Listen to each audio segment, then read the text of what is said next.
We're here today with Roxana Reid from Smart City Kids, which is a resource that my wife and I use to help us find the right fit for our son in preschool. And we're going to talk to her a little bit about what Smart City Kids does and why she chose to create a company that helps parents discover what is the best fit. Because New York City's got so many schools, it's kind of a good problem that there is a company like yours. So how did you first realize that there was a need for Smart City Kids? So I'm the mother of two boys. One is now 19, and he's about to enter college, and the other is 12. And at the time, the schools were not as competitive as they are now. But what I did know was that there were many, many different options for parents, and navigating it. Someone with a background in education like myself and whose mother was a teacher for 25 years, I realized it was daunting for me, and I was an insider in the system, and I couldn't imagine what parents out there were feeling, the level of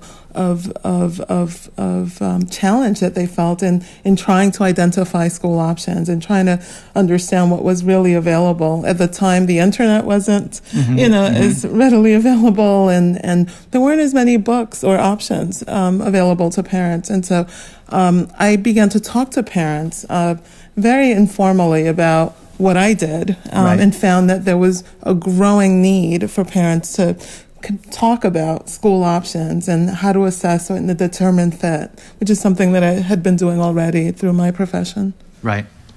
It's a great service. I can attest to that personally. Thank you. Tell me a little bit more about what you do with parents to identify what might be the best fit for their kids. What is the process that you go through? So Smart City Kids is a company that serves families who wish to navigate the admissions process from nursery school through now college.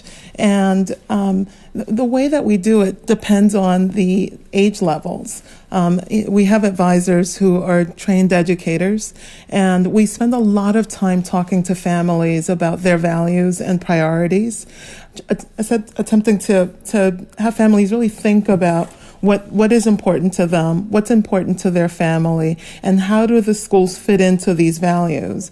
Many times parents come into our office with a preconceived notion about schools and what they want, and they walk out with a very different assessment of what really makes sense for them and for their families. And we try to really distill the park bench rumor around schools for families. We provide educational assessments of students, either at the earliest stages in nursery school in their homes, or at the later stages through assessments that help us to understand where the child is with respect to their skill level, where they are with respect to how they present, and that really helps us to determine fit. Right. What are some of the different philosophies in the schools that help you make the right decisions for parents? Because there are, from being a parent myself, and from having gone through this process in New York, I know that there are different philosophies in teaching methods. There's emergent curriculums, for instance, where we chose to send our son, which Columbus Preschool practices, and we're going to have some interviews with some folks from Columbus Preschool as well.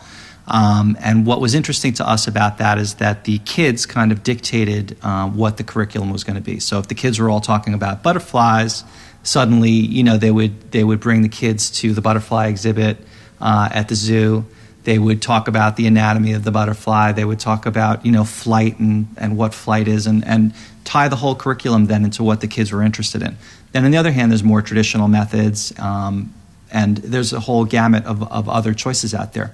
Are there some specific dividing lines between the schools in terms of philosophies that you look at? Yeah, I think that there's a growing trend in nursery school for a kind of educational philosophy called Reggio, which is the one that you described, Reggio Emilia, which essentially focuses on where it sort of focuses on where the child is, what their ideas are, and they bring them to light in the classroom, and they thread that through different disciplines. So, if children express an interest in butterflies, they will express it in math concepts. They will be expressed through art and music, and through the sciences by going to the Museum of Natural History. And that's a very new and emerging trend in nursery schools around the city.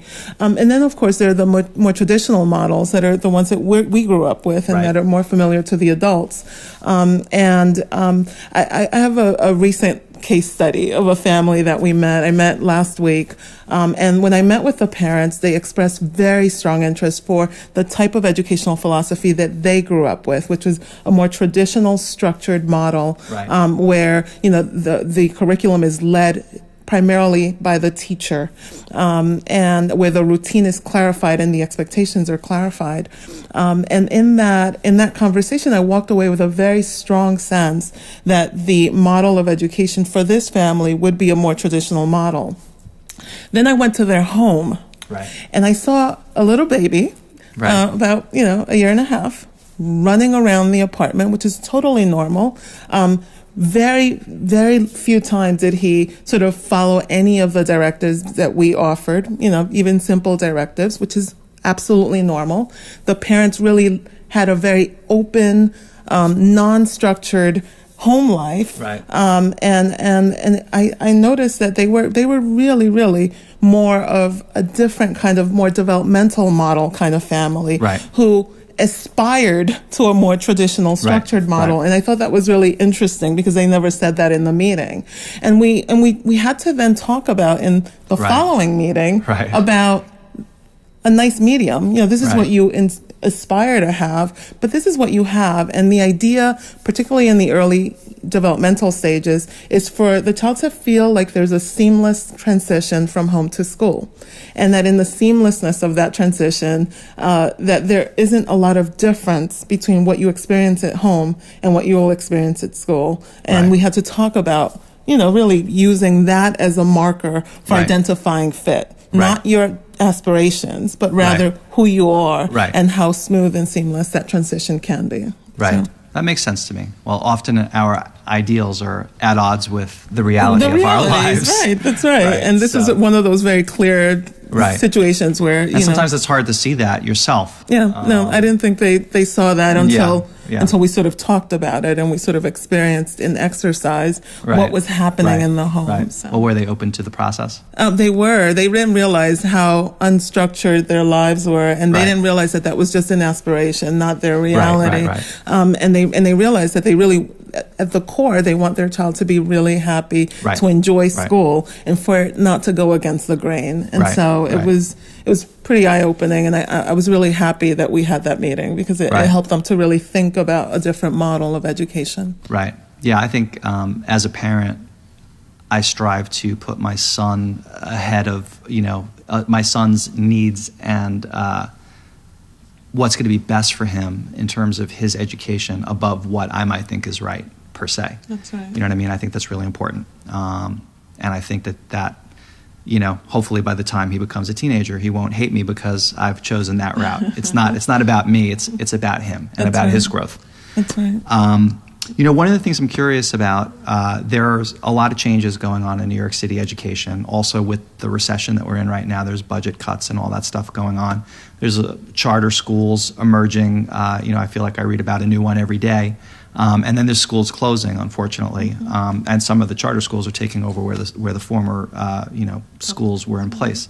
So what I wanted to talk to you a little bit about is how you keep abreast of all that. Do you guys have like a massive database? Or, when I went on the interview for our son with you guys, I was, amazed at the amount of knowledge that you guys have right off the cuff. So I'm just curious if you have a formal system as well or how you keep abreast of that. Part of the reason...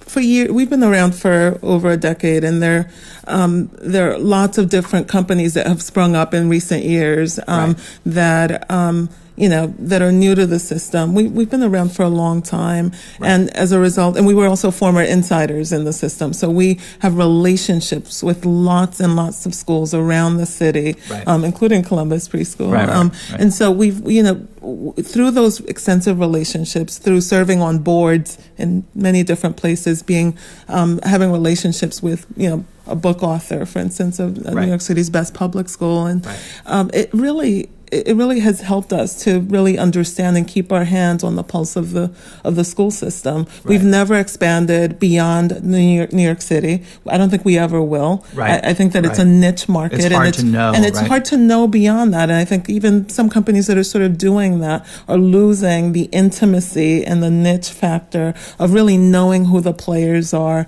what's happening in the system, and keeping abreast of all of that. Right. And we really do that.